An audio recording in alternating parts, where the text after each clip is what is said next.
Saya Swastiastu, Namo Buddhaya.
Visi misi Indonesia Maju tersebut dijabarkan lebih lanjut dalam 5 skala prioritas kerja, yang salah satunya adalah berkaitan dengan penyederhanaan birokrasi.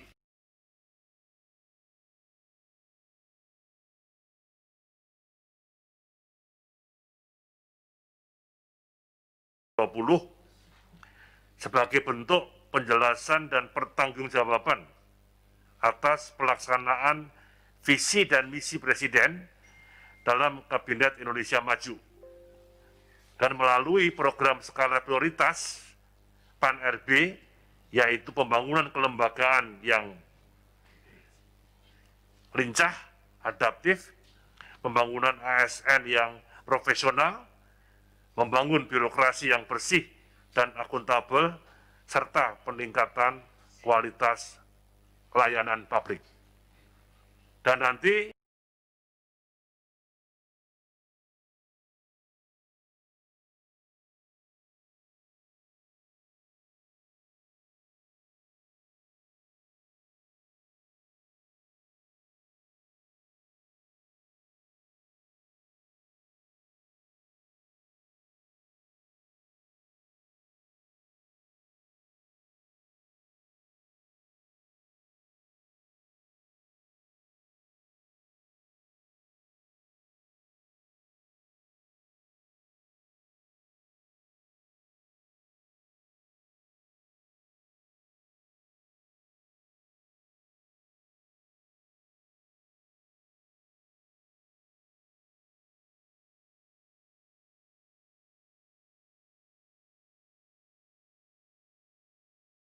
lalu menjadi arahan daripada Bapak Presiden dan Bapak Wakil Presiden. Kemudian, penyederhanaan struktur organisasi menjadi 2 jenjang jabatan eselon pada 73 kementerian lembaga, yang mana 14 kementerian lembaga masih dalam proses yang mudah-mudahan dalam waktu sebulan ini bisa selesai. Karena target awal kami pada akhir tahun 2020, kemudian kita memberikan ruang bagi hal-hal yang perlu penyesuaian, karena antar kementerian lembaga tidak harus sama. Saya kira pendekatannya berbeda-beda. Saya kira ini yang menjadi arahan Bapak Presiden, sehingga diharapkan bisa diberi ruang dan waktu pada awal tahun 2021 untuk menyelaraskan maupun menyesuaikan semuanya ini. Kemudian, penyederhanaan struktur tersebut diikuti oleh pengalian yang saat ini sudah mencapai 38.398 pemangku jabatan struktural ke jabatan fungsional. Dan untuk mendukung hal tersebut telah ditetapkan 237 jabatan fungsional di mana terdapat 127 merupakan jabatan fungsional baru. Dan juga telah diselesaikan rancangan peraturan Presiden mengenai penyetaraan penghasilan. Rancangan tersebut sudah kita koordinasikan dengan Kementerian Keuangan dan instansi terkait, dan proses selanjutnya adalah penetapan dari Bapak Presiden, yang mana rancangan Perpres tersebut mengatur dan menjamin pemberian penghasilan bagi pejabat administrasi yang terdampak penataan birokrasi, sehingga tidak mengalami penurunan besaran penghasilan. Selalu ditekankan arahan-arahan dari Bapak Presiden dan Bapak Wakil Presiden. Sejalan dengan itu, perampingan birokrasi dalam kerangka pelaksanaan tugas Kabinet Indonesia Maju dari 34 kementerian, 19 kementerian telah melakukan penataan, 15 kementerian dalam proses finalisasi.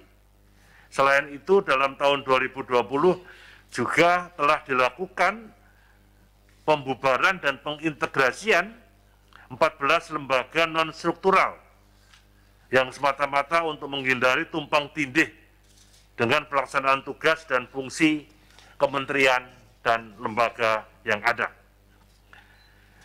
Guna memperhatikan kinerja ASN di masa pandemi COVID ini, juga telah dilakukan pembagian pelaksanaan tugas kedinasan di rumah dan tugas kedinasan di kantor dengan pembatasan mobilitas dan penerapan protokol kesehatan di lingkungan kantor masing-masing. Sebagai bentuk komitmen pemerintah dan perhatian penuh atas perjuangan para tenaga medis, atas nama Bapak Presiden, PAN-RB telah diperintahkan oleh Bapak Presiden untuk segera memberikan dan sudah diberikan santunan kepada keluarga ASN yang meninggal saat bertugas menangani pasien COVID-19. Ini antara Kemenpan-RB, kemudian BKN, dan PT Taspen. Ini sudah melaksanakan ini dengan baik. Kemudian dalam memantapkan penerapan sistem pemerintahan berbasis elektronik SPBE, telah ditetapkan 3 aplikasi umum berbagi pakai. Perbaikan peringkat e-government Indonesia berdasarkan UN Government Survey tahun 2020 dan penyusunan rencana strategis termasuk dukungan implementasi Big Data, Artificial Intelligence, dan Internet of Things.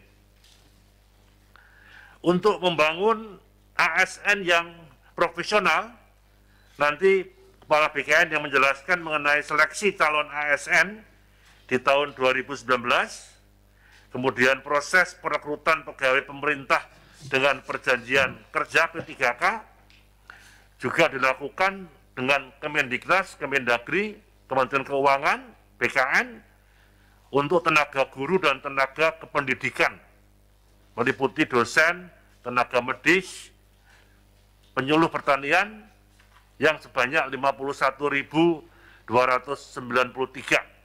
dan bersamaan dengan itu telah diterbitkan Peraturan Presiden nomor 98 tahun 2020 yang berkaitan dengan gaji dan tunjangan P3K. Penyusunan Grand Design Smart ASN berdasarkan manajemen talenta yang akan menjadi panduan menyongsong era baru dalam pengelolaan ASN. Selain itu, PAN-RB juga terus melakukan perbaikan baik sistem penggajian, sistem tunjangan, dan pemberian fasilitas bagi PNS.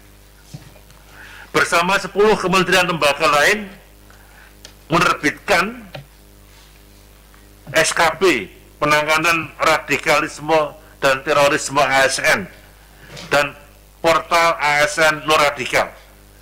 Dan selain itu juga telah diterbitkan surat edaran PAN-RB nomor 70 tahun 2020 tentang pengelolaan kegiatan tempat ibadah di lingkungan instansi pemerintah. Berkaitan dengan anugerah ASN, Kemenpan RB dan BKN sebagai bentuk apresiasi dan penghargaan bagi ASN yang berkinerja tinggi, kemudian berinovasi, kemudian berkontribusi nyata.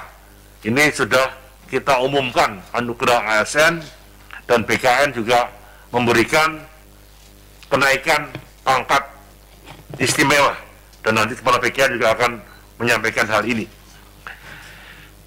Berikutnya yang berkaitan dengan birokrasi yang bersih, akuntabel, saya kira dengan capaian nilai akib baik, kemudian di kabupaten kota, di pemerintah provinsi, kemudian pemerintah daerah yang sudah meraih predikat sakib sangat baik, memperoleh reward dari Kementerian Keuangan berupa dana insentif daerah, yang saya kira ini kalau ada penundaan saya kira perlu dipahami karena konsentrasi anggaran kita untuk masalah infrastruktur kesehatan dan bantuan sosial dalam kaitan ada musibah pandemi COVID ini.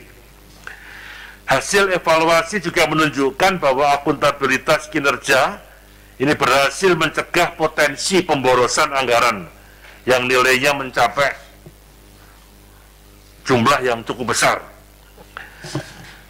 Teman-teman sekalian, pada tahun 2020 memang terdapat 3.691 unit kerja yang diusulkan oleh kementerian lembaga, pemerintah provinsi, dan pemerintah kabupaten kota untuk dilakukan evaluasi pembangunan zona integritas. Dari total usulan tersebut, terdapat 2.570 unit kerja yang lolos pada tahap evaluasi dan dinilai oleh tim penilai nasional, tim penilai independen, yang akhirnya tim penilai meloloskan 763 unit kerja yang terdiri dari 681 wilayah bebas korupsi dan 82 unit wilayah birokrasi bersih melayani. Ini satu proses, 1 tahun penuh kita adakan monitoring, adakan penilaian terkait instansi-instansi yang melayani masyarakat di sini. Dalam upaya pencegahan korupsi, Kemenpan RB kerjasama dengan KPK, Bappenas, Kemendagri, dan KSP, di mana salah satunya melalui penetapan strategi nasional pencegahan korupsi, Stranas pencegahan korupsi, di mana Stranas ini ditetapkan dalam peraturan Presiden nomor 54 tahun 2018 yang melibatkan berbagai instansi pemerintah pusat dan pemerintah daerah. Berkaitan dengan peningkatan kualitas pelayanan publik, memang tercapai dengan indeks pelayanan publik yang menunjukkan tren peningkatan dari tahun ke tahun. Kemudian pembangunan 33 mal layanan publik oleh pemerintah kabupaten kota dan persiapan pembangunan di 47 kabupaten kota lainnya. Ini hasil kesepakatan MOU antara Pan RB dengan pemerintah daerah selama tahun 2020, walaupun pada kondisi pandemi COVID, tapi daerah tetap terus produktif, tetap terus bekerja melayani masyarakat dengan baik. Hasil evaluasi terhadap digitalisasi layanan publik terhadap 90 instansi pemerintah dengan total 365 unit pelayanan publik masih dalam kategori cukup. Sebagian besar sudah memiliki website, tapi belum sepenuhnya mudah untuk bisa diakses. Teman-teman sekalian, kemudian dalam kaitan penyelenggaraan forum konsultasi publik dan penyediaan kanal lapor SP4N, ini dilakukan untuk peningkatan partisipasi publik dalam peningkatan pelayanan kepada publik. Kita juga minta terlibatan daripada ombudsman juga untuk bisa mendengar, menyerap laporan-laporan dari masyarakat secara utuh. dan saat ini sudah terhubung di 656 instansi pemerintah di seluruh Indonesia. Selain melalui SMS 1708, penyampaian tugas bisa melalui berbagai media sosial serta mobile, baik Android maupun iOS. Dan pada masa pandemi COVID-19, lapor SP4N juga menyediakan mekanisme khusus yang lebih cepat dan mudah bagi pengaduan COVID-19 ini. Pembinaan inovasi pelayanan publik pada unit penyelenggara pelayanan terus ditingkatkan, dan untuk kepala daerah yang mampu menciptakan top inovasi, pasti pemerintah akan memberikan penghargaan dan ganjaran. Evaluasi layanan publik terus dilakukan untuk mengetahui implementasi kebijakan pelayanan publik secara nasional. Indeks pelayanan publik yang menunjukkan peningkatan dari tahun ke tahun, pada tahun 2017 sebesar 3,28 dan pada tahun 2019 meningkat menjadi 3,63. Dan juga kami melakukan rapat koordinasi instansi paguyuban Kemenpan RB di daerah tujuan wisata di masa pandemi ini, bersama-sama dengan BKN, dengan LAN, dengan KSN, kemudian dengan Arsip Nasional, yang semata-mata ini untuk menyamakan persepsi, saling mengingatkan, saling mengoreksi, agar ada pemikiran yang lebih komprehensif, integral, mencermati permasalahan-permasalahan yang berkembang, khususnya yang berkaitan dengan ASN, yang nanti Kepala PGN akan menjelaskan dengan detail di sini. Bapak sekalian, untuk memperkuat kapabilitas di lingkungan Kementerian Pan-RB, awal tahun 2020, Pan-RB sudah mendahului melakukan perampingan 62 jabatan administrator dan 94 jabatan pengawas menjadi jabatan fungsional, dan menyisakan 1 jabatan administrator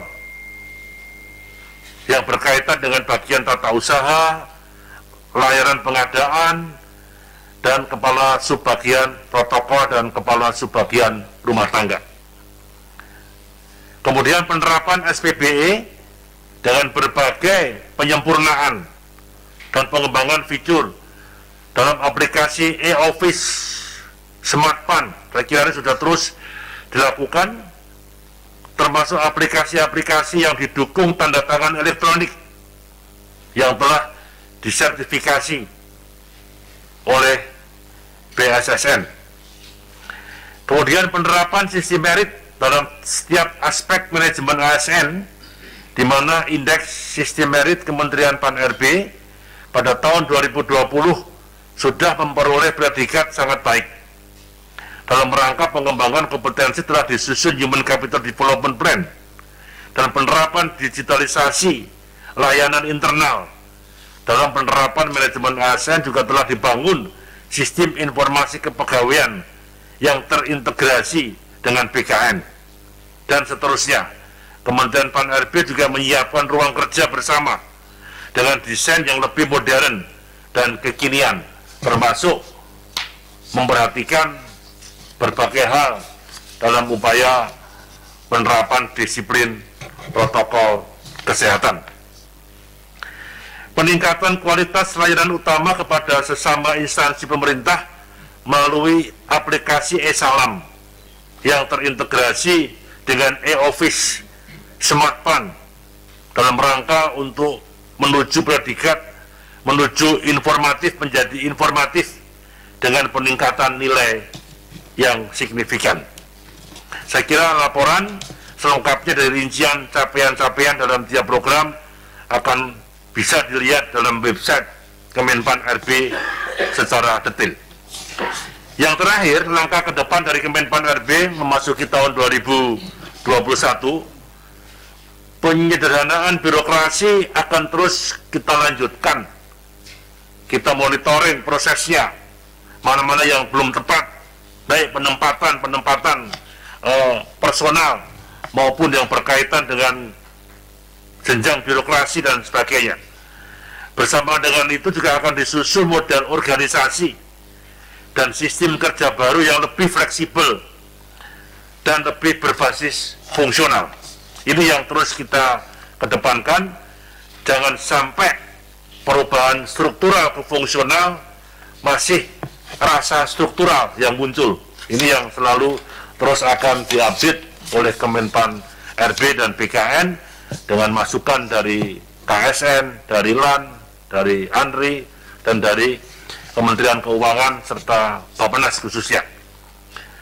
Bapak sekalian, kemudian juga rencana pengembangan sumber daya manusia, Human Capital Development Plan juga akan terus dikembangkan karena ini merupakan bagian penting dan strategis dalam manajemen ASN, termasuk pengembangan dan optimalisasi SPBE yang terus dikembangkan untuk mendukung sistem kerja baru yang berbasis digital. Saya kira menyangkut masalah artificial intelligence, menyangkut masalah big data dalam setiap penyelenggaraan tata kelola pemerintahan. Yang terakhir adalah mendorong birokrasi yang bersih, yang akuntabel, dan melayani, serta kolaborasi dengan instansi terkait dalam peningkatan efisiensi dan efektivitas penggunaan anggaran instansi. Selain itu, kami juga mendorong pembangunan zona integritas secara masif, khususnya pada kawasan strategis seperti kawasan bandara, kawasan pelabuhan, kawasan daerah-daerah tujuan wisata internasional, dan kawasan ekonomi terpadu. Dengan memperkuat kebijakan pelayanan publik dalam rangka transformasi layanan publik yang harus sejalan dengan tuntutan global dan harapan masyarakat, yang mendorong penerapan standar pelayanan publik dalam era new normal, termasuk dalam kawasan ekonomi khusus dan daerah wisata premium. Teman-teman media yang saya hormati, secara prinsip bahwa akhir bulan Desember tahun 2019 dan awal-awal tahun 2020, Kemenpan RB selalu diajak berdiskusi dengan Kementerian Keuangan dan Kemendagri yang berkaitan dengan membahas masalah penerimaan atau penghasilan ASN, termasuk juga usul yang sangat bagus dari Ibu Menteri Keuangan untuk subsidi pensiun misalnya. Memang penghasilan yang diterima oleh ASN, PNS saat ini memang meliputi berbagai hal. Gaji pokok jelas, tunjangan yang melekat pada gaji pokok, itu tunjangan keluarga, ada tunjangan pangan, kemudian tunjangan jabatan, baik jabatan struktural, jabatan fungsional maupun umum. Ada juga tunjangan kinerja, ada juga honorarium, uang sidang, uang lembur, uang rapat, yang saya kira bersifat opsional per kegiatan. Juga ada tunjangan khusus untuk PNS dalam kondisi tertentu. Kemudian arahan Bapak Presiden dan juga langkah-langkah yang dilakukan oleh Menteri Keuangan, misalnya memberikan gaji ke-13. Ini yang terus dilakukan sampai di tahun 2021.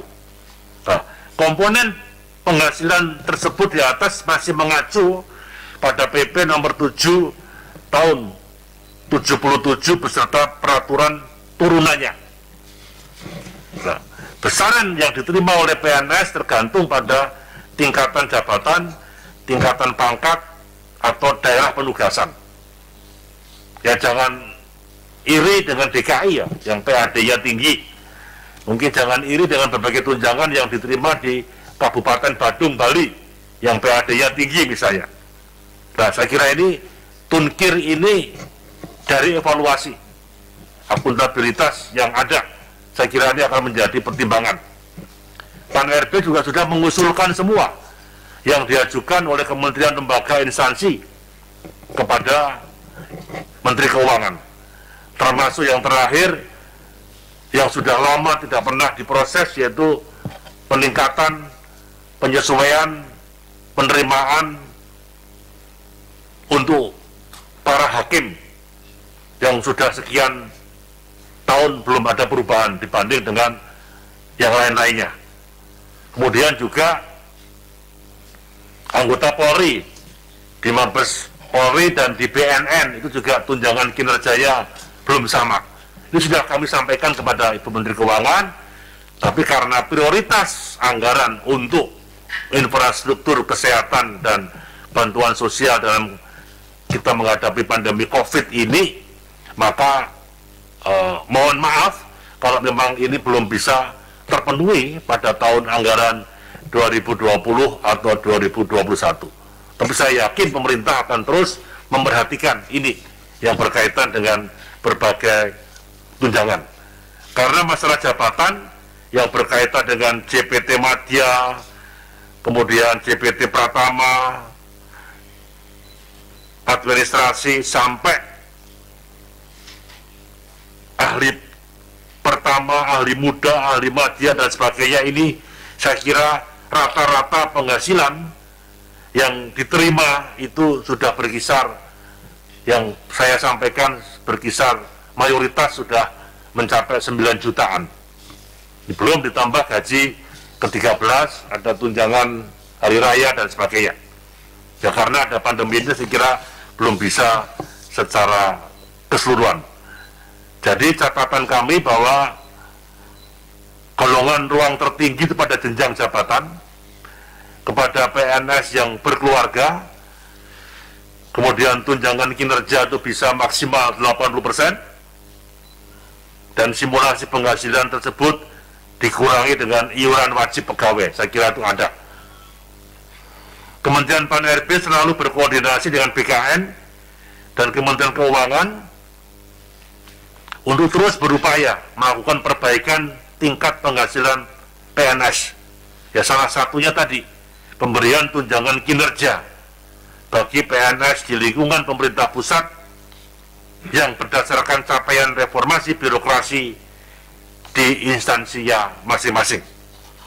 Kemudian juga pemberian tunjangan kinerja secara bertahap terus dilakukan peningkatan seiring dengan meningkatnya nilai capaian reformasi birokrasi di instansi yang terkait.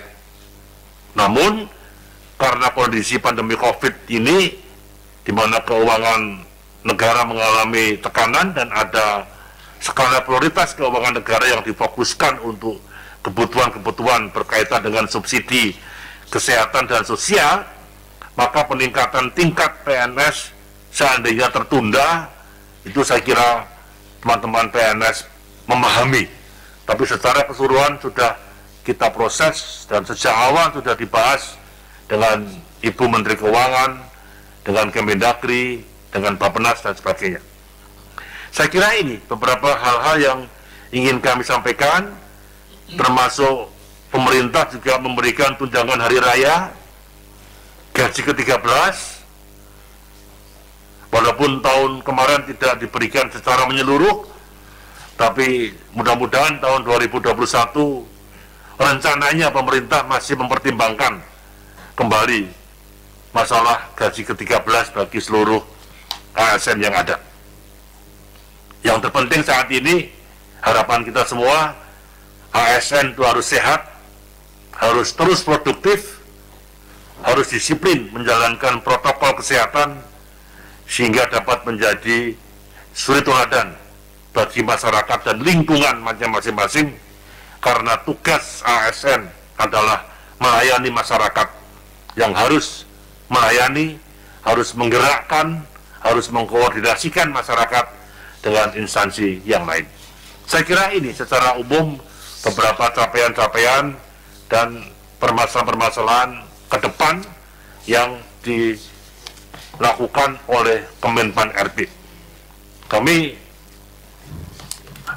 merasa buat teman-teman ASN bahwa apa yang diinginkan belum bisa maksimal, tapi setidaknya berbagai perbaikan dan perhatian pemerintah terus-menerus ditujukan dengan baik, termasuk meningkatnya CPNS dan sebagainya nanti akan disampaikan oleh Kepala BKN, termasuk sanksi-sanksi apa saja yang sudah diberikan pada ASN, berapa jumlahnya nanti Kepala BKN juga akan menyampaikan, termasuk perencanaan CPNS tahun 2021, pertimbangannya apa. 2020 tidak ada penerimaan CPNS karena pola kebutuhan yang ingin kita kedepankan, menghindari pola-pola yang ada, termasuk selesainya P3K yang saya kira nanti Kepala BKN akan menjelaskan sampai sejauh mana SK-nya itu sudah selesai atau belum. Ini yang secara umum kami sampaikan. Terima kasih perhatian pada teman-teman pers dan media. Waktu saya serahkan penuh pada Bapak Kepala BKN untuk bisa menyampaikan capaian progress report dan apa-apa yang akan menjadi kinerja dan tugas BKN untuk tahun 2021 dalam penjabaran visi misi Bapak Presiden Jokowi dan Bapak Wakil Presiden Ma'ruf Amin. Sekian, terima kasih. Wassalamualaikum warahmatullahi wabarakatuh. Selamat siang, salam sejahtera untuk kita semuanya. Om Santi Santi Santi Om. Terima kasih. Saya persilakan Pak Bima. Terima kasih Bapak Menteri. Bismillahirrahmanirrahim. Assalamualaikum warahmatullahi wabarakatuh. Selamat siang, salam sejahtera untuk kita semua. Yang saya hormati Pak Menteri, jajaran Kemenpan, BKN, teman-teman media, dan hadirin yang berbahagia. Kami ingin menekankan kembali bahwa segala upaya penataan dan reformasi birokrasi ini adalah utamanya untuk mendukung visi Indonesia maju yang berdaulat, mandiri, dan berkepribadian berlandaskan gotong royong. Sehingga catatan akhir tahun ini sebenarnya bukan saja sebagai wujud tanggung jawab, akuntabilitas, dan transparansi, tetapi juga untuk meningkatkan pemahaman dan kolaborasi dalam pelaksanaan reformasi birokrasi bagi semua pemangku kepentingan, utamanya instansi pemerintah. Seperti tadi telah disampaikan oleh Pak Menpan, hal-hal yang telah direncanakan sebelumnya untuk dilaksanakan pada tahun 2020 ini, karena terjadinya pandemi COVID-19, maka dilakukan penyesuaian dan pendalaman untuk tetap bisa memberikan pelayanan publik secara berkualitas.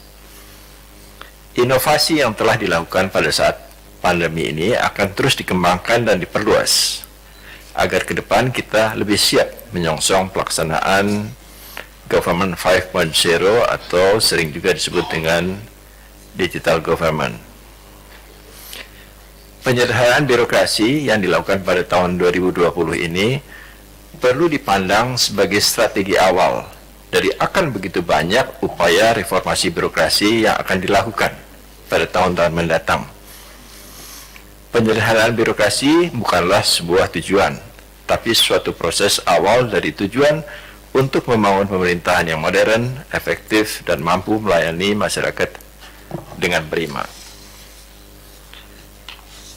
Untuk rekrutmen CPNS, dari sisi perencanaan dan pengadaan, pada tahun 2020 telah berhasil direkrut 138.782 orang dari 4,19 juta pendaftar melalui proses yang transparan dan bebas KKN didukung oleh komputer assisted test.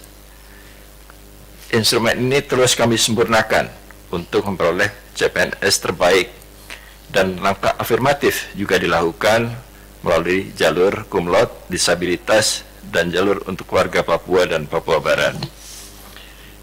Hingga saat ini, usulan masuk untuk penetapan NIP sejumlah 132.169, jadi belum semuanya. Dan pertimbangan teknis BKN untuk penetapan NIP sudah dilakukan untuk sejumlah 126.351 atau sebesar 95% dari seluruh total usulan yang masuk. Namun demikian, pertimbangan teknis penetapan NIP ini belum semuanya di SK-kan NIP-nya oleh pejabat pembina kepegawaian. Kami mohon agar pejabat pembina kepegawaian untuk segera menetapkan NIP dan menyerahkannya kepada CPNS agar mereka bisa segera mulai bekerja. Untuk tahun 2021, BKN telah belajar dan memiliki pengalaman selama proses seleksi di masa pandemi. Untuk itu, pengalaman ini tentu menjadi sumber pengetahuan yang berharga bagi kami untuk melakukan penyempurnaan pada seleksi calon ASN di tahun-tahun mendatang. Untuk tahun 2021 ini, kami sudah mulai mempersiapkan diri untuk melaksanakan ujian PPPK bagi 1 juta orang guru. Ini akan kami lakukan bersama dengan Kementerian Pan-RB dan Kementerian Pendidikan dan Kebudayaan. Mudah-mudahan dengan pengadaan PPPK 1 juta guru ini, kebutuhan guru di sekolah-sekolah akan dapat terpenuhi dengan segera. Untuk PPK, pada tahun 2019 telah berhasil terjaring 51.293 orang. Namun demikian, jumlah yang telah ditetapkan perteknya baru sedikit. Usulan masuknya untuk entry-nya baru 27.411. Ini karena Badan Kepegawaian di daerah melakukan data entry sendiri, berbeda dengan penerimaan CPNS yang data entry-nya dilakukan oleh CPNS yang bersangkutan. Tapi untuk P3K ini, data entry-nya dilakukan oleh Badan Kepegawaian di daerah. Sehingga dengan demikian, beban pekerjaan untuk memasukkan data sebesar 51.000 lebih ini menjadi banyak, dan untuk itu diperlukan percepatan untuk melakukan data entry. Untuk usulan yang masuk dari data entry itu baru sebesar 2.664. Ini jauh sangat kecil dibandingkan dengan jumlah P3K yang harus ditetapkan NIP-nya. Sehingga kami berharap kepada para pengelola kepegawaian di daerah untuk sesegera mungkin melakukan data entry dan mengusulkan penetapan NIP PPPK bagi tenaga-tenaga sebanyak 51.000 lebih itu. Karena mereka juga membutuhkan kepastian kapan dapat ditetapkan NIP dan bekerja dengan baik. Kemudian untuk masalah netralitas ASN, Kementerian Pan-RB bersama Kemendagri, Bawaslu, KSN, dan BKN telah menandatangani keputusan bersama pedoman pengawasan netralitas pegawai ASN dalam penyelenggaraan pemilihan umum kepala daerah serentak tahun 2020. Dengan keputusan bersama ini, ketentuan netralitas ASN dapat diterapkan secara tegas, sehingga pelanggaran netralitas ASN dapat diminimalisasi. Untuk netralitas ini, ada 1.005 aduan yang diterima.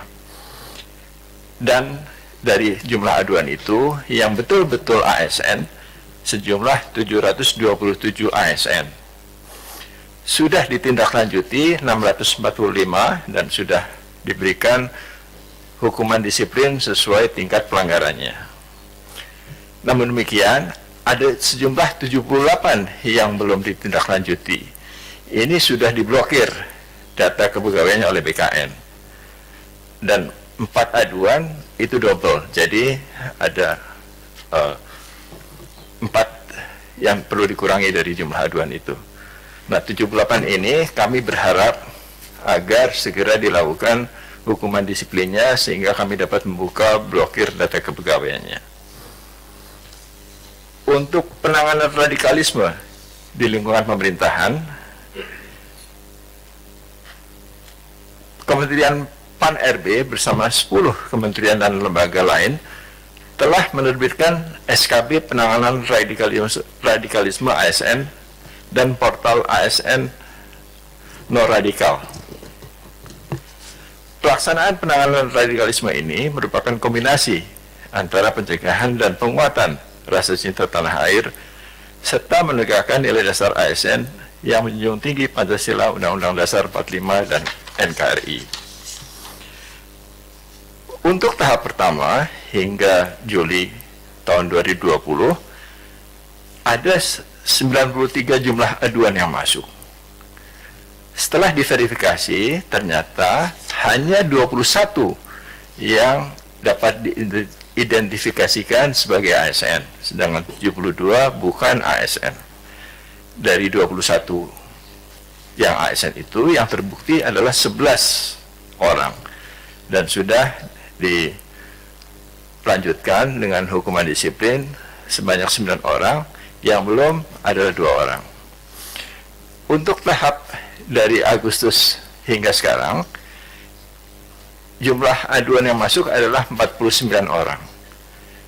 15 teridentifikasi ASN dan 34 bukan. Kami masih melakukan verifikasi terhadap pelanggaran radikalisme yang dilakukan untuk 15 orang pada tahap kedua ini dan belum ditetapkan hukuman disiplinnya.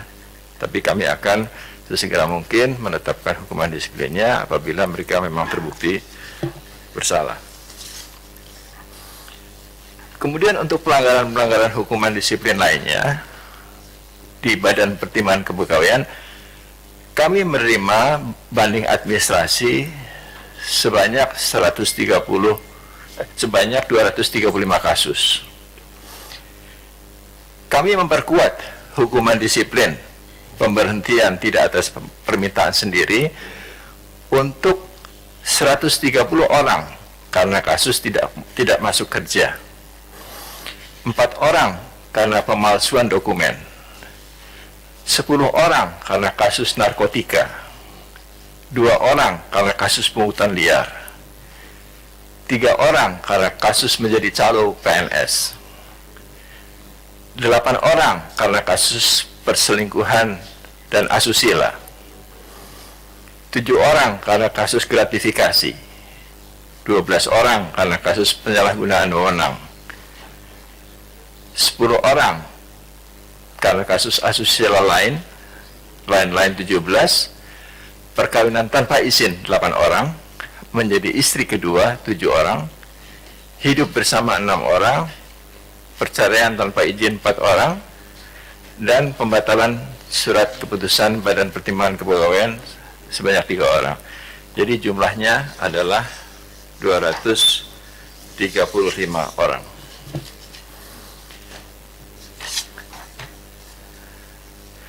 Kami ingin menekankan kembali apa yang telah disampaikan oleh Bapak Menpan tadi, bahwa pandemi ini masih akan berlanjut sehingga semua orang memiliki imunitas terhadap virus COVID-19. Untuk itu protokol kesehatan tetap harus dilaksanakan dengan ketat pada tahun 2021 ini. Seluruh instansi tetap diminta untuk menyesuaikan proses bisnisnya dalam melayani masyarakat dengan inovasi dan penerapan e-gov yang lebih intensif sehingga pelayanan masyarakat dapat dilakukan dengan baik tanpa menimbulkan dampak penyebaran COVID-19. Kami juga menghimbau instansi harus tetap melaksanakan protokol kesehatan bagi karyawannya masing-masing dan memfasilitasi pelayanan kesehatan yang lebih memadai. Sistem koordinasi dengan mitra utama seperti Kemenpan RB, KSN, Kemdagri, dan BKN juga terus ditingkatkan sehingga pengambilan keputusan secara terintegrasi antara para pemangku kepentingan itu dapat dilakukan dengan lebih baik. Sistem ini terus disesuaikan dan dikembangkan. Yang terakhir, pelaksanaan satu data ASN melalui sistem informasi ASN akan terus kami lanjutkan secara intensif. Kami merencanakan untuk melaksanakan pendataan ulang PNS atau PUPNS pada tahun 2021 ini. PUPNS terakhir dilakukan pada tahun 2014, 6 tahun yang lalu. Sehingga sudah saatnya kami mengupdate kembali data PNS ini melalui pendataan ulang PNS yang dilakukan secara digital oleh masing-masing PNS agar data ini menjadi lebih akurat dan valid.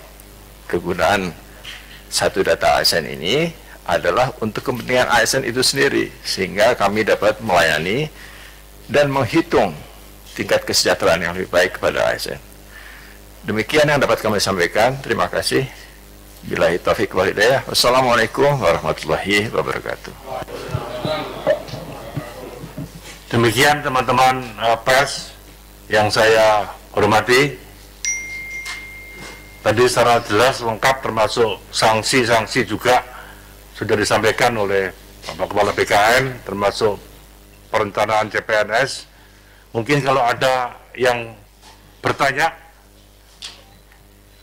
saya persilakan. Karohumas mungkin mencatat pertanyaan yang disampaikan melalui YouTube. Ya, silahkan dibacakan saja, Pak. Tadi Pak Menpan menyampaikan kalau bahan lengkap yang disampaikan Pak Menpan dan Kepala BKN tersedia di website Kementerian PAN dan RB. Tapi sekali lagi nanti ada pertanyaan-pertanyaan yang akan disampaikan oleh. Silakan Pak Karohumas. Terima kasih Pak Sesmen, izin Pak Menteri dan Kepala BKN. Ada beberapa pertanyaan yang kami himpun dari akun YouTube Kementerian PAN RB yang diakses oleh sekitar 540 akun yang terdiri dari media maupun instansi di pusat dan daerah, hampir 540 akun. Pertanyaan pertama dari liputan6.com. Pertanyaannya ada 4. Yang pertama, seleksi CPNS 2021 bakal dibuka setelah Mei. Kalau menurut perhitungan PAN RB dan BKN, sistem apa pelaksanaannya nantinya? Yang kedua, apakah memungkinkan jika pelaksanaan tes seperti SKD dilaksanakan jika kondisi masih seperti sekarang ini? Yang ketiga, secara kebutuhan formasi, jumlah yang akan dibuka kira-kira berapa besar? Kemudian yang keempat, jika mengacu pada pelaksanaan CPNS 2019 yang di tengah jalan terkendala pandemi, apa saja pertimbangan yang bisa diambil untuk pelaksanaan seleksi selanjutnya?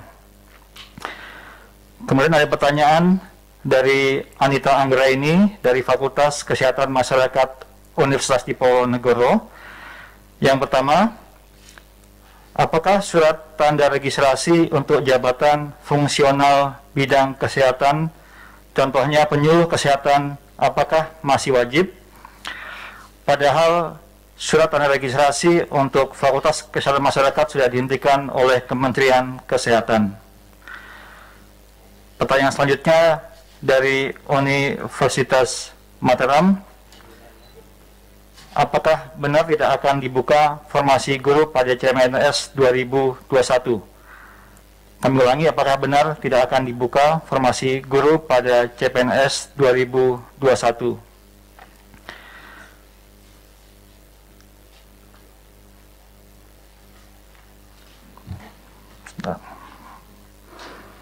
Kemudian sementara dulu. Ya. Baik, Pak. Yang masalah kesehatan tadi, Pak Ketua Bu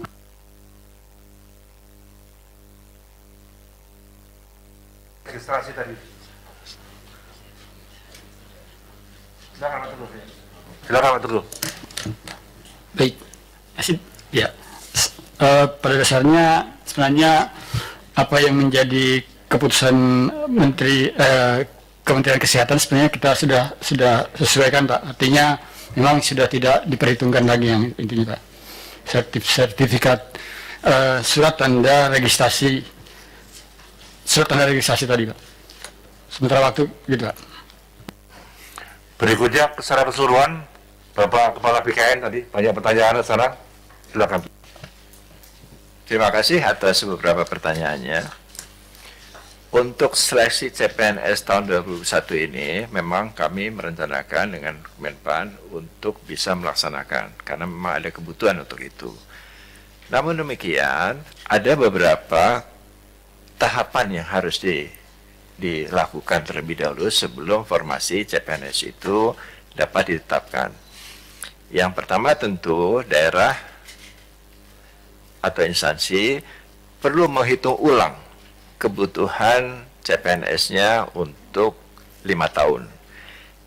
Setelah mereka mengetahui kebutuhan untuk 5 tahun itu, mereka membaginya dalam periode tahunan. Jadi tidak sekedar hanya membagi 5, tapi berapa tahun pertama, berapa tahun kedua, sampai tahun kelima.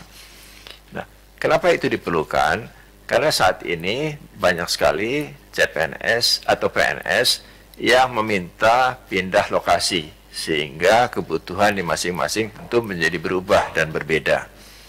Nah, hanya jika teman-teman instansi telah menyampaikan formasi itu kepada Kemenpan RB, kami baru bisa menetapkan formasinya, berapa jumlahnya.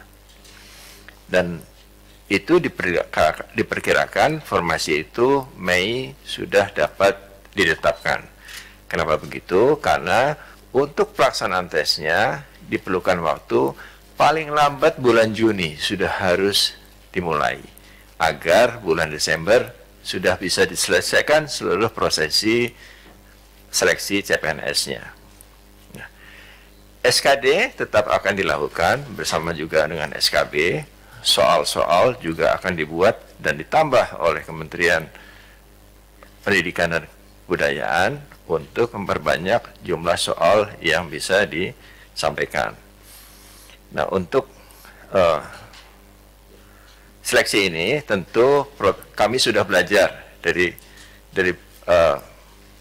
kemarin bahwa dalam pelaksanaan seleksi PNS dalam situasi pandemi ini, kami telah menetapkan protokol kesehatan yang ketat. Dan dari keseluruhan proses di semua daerah, tidak ada satupun yang tertular atau menjadi klaster baru COVID-19. Walaupun dalam pelaksanaannya, kami masih memperbolehkan peserta yang suhu badannya tinggi, reaktif atau positif untuk tetap mengikuti seleksi CPNS. Jadi kami akan terus memperbaiki sistemnya. Kami merasa memiliki keyakinan untuk bisa dan mampu melaksanakan itu seperti yang telah kami lakukan pada saat-saat yang lalu, dan ke depan terus akan kami perbaiki. Untuk surat registrasi, ini yang diwajibkan adalah dokter. Untuk perawat tidak diwajibkan, walaupun memang ada beberapa sekolah yang mewajibkan surat registrasi, tapi dari sisi kepegawaian yang diwajibkan hanya untuk dokter. Nah, kemudian apakah ada penerimaan guru CPNS? Sementara ini Bapak Menpan, Bapak Mendikbud dan kami sementara ini sepakat bahwa untuk guru itu akan beralih menjadi P3K. Jadi bukan CPNS lagi. Ke depan mungkin kami tidak akan menerima guru dengan status CPNS, tapi pegawai pemerintah dengan perjanjian kerja. Kenapa? Karena kalau CPNS setelah mereka bertugas 4-5 tahun, biasanya mereka ingin pindah lokasi. Dan itu menghancurkan kemudian sistem distribusi guru secara nasional. 20 tahun kami berusaha menyelesaikan itu, tapi tidak selesai dengan sistem PNS. Jadi ke depan sistem ini akan diubah menjadi P3K. Demikian juga untuk tenaga kesehatan, dokter dan lain-lain, penyuluh itu juga akan statusnya P3K. Sebenarnya best practices di negara-negara maju juga melakukan hal-hal yang sama. jumlah P3K di negara maju itu sekitar 70-80% dibandingkan PNS-nya. PNS-nya hanya 20%. Dan untuk hal-hal yang bersifat pelayanan publik, status kepegawaian para penyelenggaranya adalah P3K. Jadi ke depan ini jumlah P3K di Indonesia harusnya akan lebih banyak dibandingkan jumlah PNS. Demikian yang dapat kami sampaikan, Pak Menteri. Terima kasih. Izin kami meneruskan Pak pertanyaan lanjutan, dan menurut data kami saat ini tercatat ada 580 yang sedang melihat akun YouTube Kementerian Pan-RB. Pertanyaan kelima dari Furkan, guru honorer di Kalimantan Timur.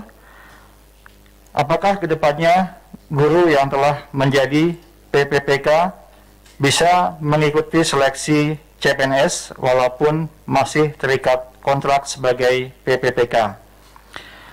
Pertanyaan keenam dari Carlos, Suara Pembaruan. Pertama, apa kendala 15 kementerian yang masih dalam tahap finalisasi perampingan birokrasi? Yang kedua, tahun ini ada 14 lembaga non-struktural yang dibubarkan atau diintegrasikan. Apakah kebijakan ini masih akan berlanjut di tahun depan? Kemudian pertanyaan ketujuh dari Nikolaus Harbowo, Harian Kompas. Yang pertama kepada Bapak Kepala BKN. Dari data BKN hingga saat ini, berapa ASN terpidana korupsi dengan putusan inkrah dari pengadilan yang masih bekerja? Karena hal ini membebani anggaran.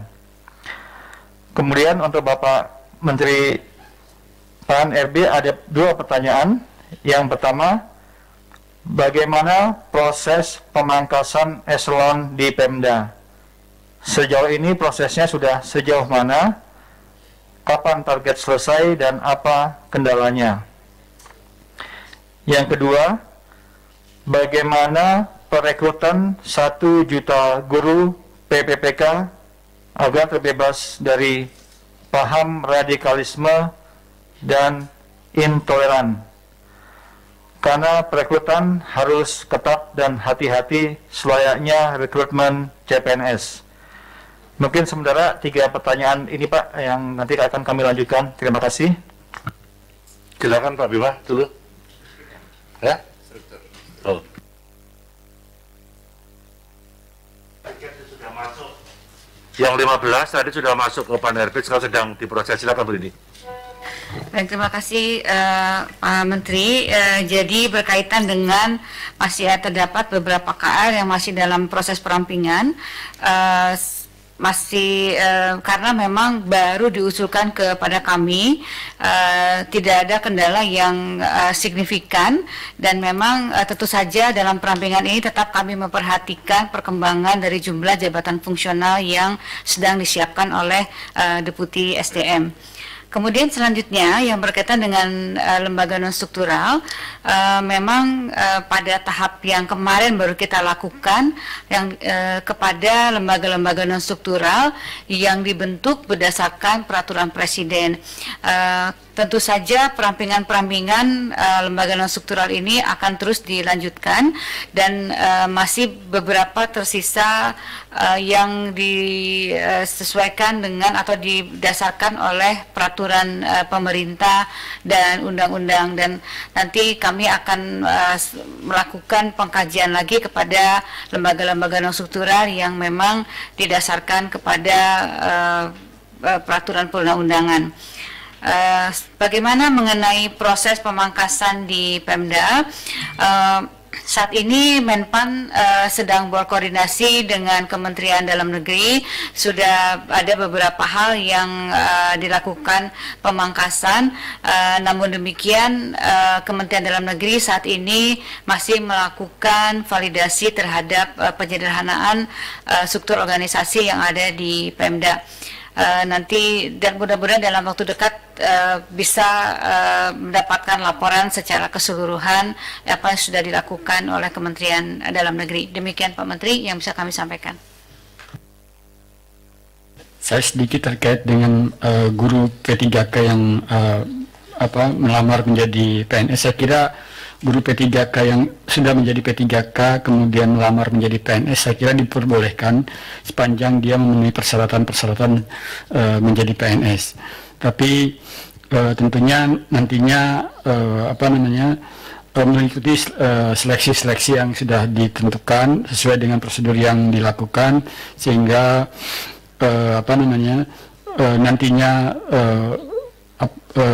sesuai dengan aturan yang berlaku. Artinya guru-guru P3K yang sudah terikat kontrak P3K tetapi masih bisa ikut seleksi CPNS, artinya di bawah 35 tahun dan memiliki kualifikasi yang sesuai, tentunya bisa saja masuk menjadi PNS, melamar menjadi PNS.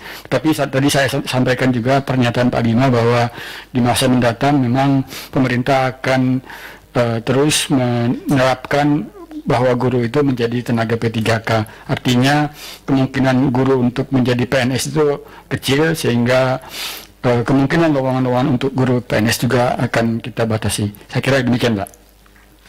Sebagai tambahan untuk badan lembaga-lembaga yang dasar pembentukannya berdasarkan undang-undang, tahun depan akan coba kami bahas internal dulu dengan BKN, dengan Seknek, dengan Kementerian Keuangan. Kemudian seandainya ada yang harus diusulkan, dibubarkan atau diintegrasikan ke kementerian, lembaga, instansi, tentunya tahapannya akan kami sampaikan dulu ke DPR. Karena ini juga domain DPR dalam kerangka dulu dibentuknya undang-undang yang mencantumkan perlu adanya badan atau lembaga. Di tahun depan kami akan coba menyisir kembali, tapi akan selektif, benar, akan kami dengar pendapat publik, akan kami dengar pendapat DPR khususnya, dan sebagainya. Karena arahan daripada Bapak Presiden, perampingan birokrasi ini, jangan jadi tumpang tindih, sehingga cepat untuk mengambil keputusan, cepat untuk melayani masyarakat, memperpendek jalur birokrasi yang ada. Kemudian yang kedua tadi berkaitan dengan pemerintah daerah, kan Desember ini ada 270 pilkada serentak. Ini yang minta ditunda, ingin menyelesaikan pilkada dulu, sehingga nanti kepala daerah baru hasil pilkada serentak tanggal 9 Desember itulah yang nanti akan selesai. Saya kira surat edaran Pan RB, surat edaran dan instruksi dari Pak Mendagri ke semua pemerintah daerah sudah. Sekarang tim Pan RB sudah terus berkoordinasi dengan Pak Sekjen Kemendagri, dan kami sudah 2 kali melakukan pertemuan dengan Sekda Provinsi, Sekda Kabupaten Kota, termasuk kementerian lembaga sudah semua, tinggal menunggu proses. Kemudian yang kedua, kalau tadi ada kementerian lembaga yang memang belum selesai, pada prinsipnya sudah selesai, tinggal tidak bisa seragam. Jadi masing-masing kementerian lembaga akan kita lihat kondisi masing-masing. Bisa juga karena satkernya beda, kemudian ada pertimbangan lain beda, saya kira ini akan kita lihat. Tapi secara prinsip tidak ada penambahan eselon 1 termasuk eselon 2, kecuali ada hal-hal sesuatu yang sifatnya mendesak, termasuk hal-hal yang berkaitan dengan kelembagaan. Ini juga sudah kita tata secara keseluruhan, sudah kita ajukan kepada Bapak Presiden melalui Pak Seknek, sedang dikaji oleh Seknek, ada juga yang sedang diharmonisasi dengan Kementerian Hukum dan HAM. Di secara prinsip ini target pemerintah khususnya Pan RB yang menyangkut kelembagaan badan-badan ini sudah selesai secara administrasi. Tinggal yang belum, karena tinggal menunggu tahapan-tahapan proses. Mungkin Pak Iba ada tambahan? Sedikit menambahkan saja, ASN itu terdiri dari P3K dan PNS. Jadi sebetulnya itu setara. yang membedakan hanya pensiun. Kalau PNS mendapatkan pensiun, ASN tidak mendapatkan pensiun. Tetapi tidak mendapatkan pensiun itu bukan berarti tidak boleh mendapatkan pensiun. Kenapa begitu? Karena untuk P3K tidak dipotong iuran pensiunnya.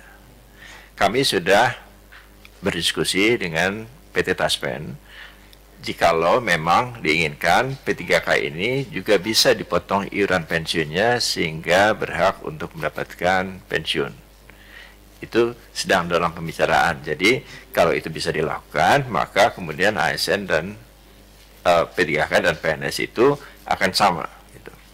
Nah, dengan informasi itu, maka sebetulnya tidak diperlukan berpindah dari ASN, dari P3K ke PNS, karena semua fasilitas yang diterima sama. Namun demikian, apabila ada seorang ASN yang ingin berpindah menjadi PNS pada formasi yang berbeda, sejauh syaratnya dipenuhi, itu dipersilahkan. Dalam kasus guru, dengan adanya formasi 1 juta guru P3K itu, ke depan rasa-rasanya tidak akan dibuka lagi status guru untuk PNS. Semuanya akan menjadi pegawai pemerintah dengan perjanjian kerja. Jadi tidak perlu pusing untuk berpindah dari P3K ke PNS karena semua status guru nantinya adalah P3K. Yang sekarang ini PNS itu nanti akan menunggu batas usia pensiunnya dan semuanya nanti akan menjadi P3K. Untuk pertanyaan Mas Niko dari Kompas yang menanyakan berapa ASN Tipikor yang masih bekerja, di dalam data kami PNS yang sudah inkrah keputusan pengadilan tentang kasus Tipikornya tetapi belum diberhentikan itu ada 118 orang. 118 ini belum diberhentikan oleh pejabat pembina kepegawaiannya dan masih menerima gaji. Kami terus mengejar kepada PPK, menyurati untuk sesegera mungkin memberhentikan pegawai yang bersangkutan sebagai PNS. Karena jika itu tidak dipenuhi, maka bisa terjadi kerugian keuangan negara yang mungkin akan menjerat atasan yang tidak menyelesaikan atau tidak memberhentikan pegawai yang bersangkutan dengan cepat. Jadi ini juga himbauan kepada para pejabat pembina kepegawaian untuk sesegera mungkin memberhentikan PNS yang sudah inkrah hukuman Tipikornya. Dari yang sudah diberhentikan pun masih ada beberapa yang perlu kami koreksi. Jadi ada proses yang perlu kami koreksi karena pemberhentiannya bukan pemberhentian tidak dengan hormat, tapi pemberhentian tidak atas permintaan sendiri dan pemberhentian atas permintaan sendiri. Ini bukan suatu keputusan yang tepat karena seharusnya PNS Tipikor itu diberhentikan tidak dengan hormat. Saya kira itu tambahan saya, Pak Menteri. Terima kasih.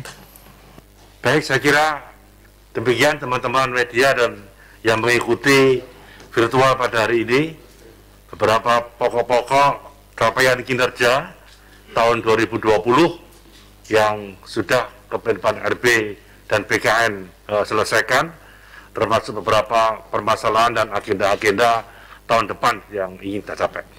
Secara prinsip, capaian anggaran di PAN RB itu mencapai 95% untuk tahun anggaran 2019 dan 2020. Saya pikir arahan daripada Bapak Presiden juga capaiannya harus maksimal, dan tahun depan kami juga akan mengoptimalkan di awal-awal tahun supaya anggaran ini bergulir, dan PAN RB serta BKN saya kira punya kesepakatan bahwa produksi dalam negeri lah yang akan kita tekankan dalam belanja di tahun anggaran 2021 ini. Sekian, terima kasih atas perhatian teman-teman pers dan atas perhatian teman-teman Bapak Ibu sekalian dari perguruan tinggi, dari ASN, di semua daerah yang pada siang hari ini mengikuti acara ini. Mohon maaf kalau ada hal yang memang belum bisa optimal, tapi ini adalah capaian yang bisa kita capai di tengah pandemi COVID yang kami tetap produktif, tetap menerapkan disiplin protokol kesehatan. Sekian, terima kasih. Salam tetap sehat, tetap semangat, tetap optimis, tetap produktif, khususnya buat teman-teman ASN yang ada. Sekian, terima kasih. Wassalamualaikum warahmatullahi wabarakatuh. Selamat siang.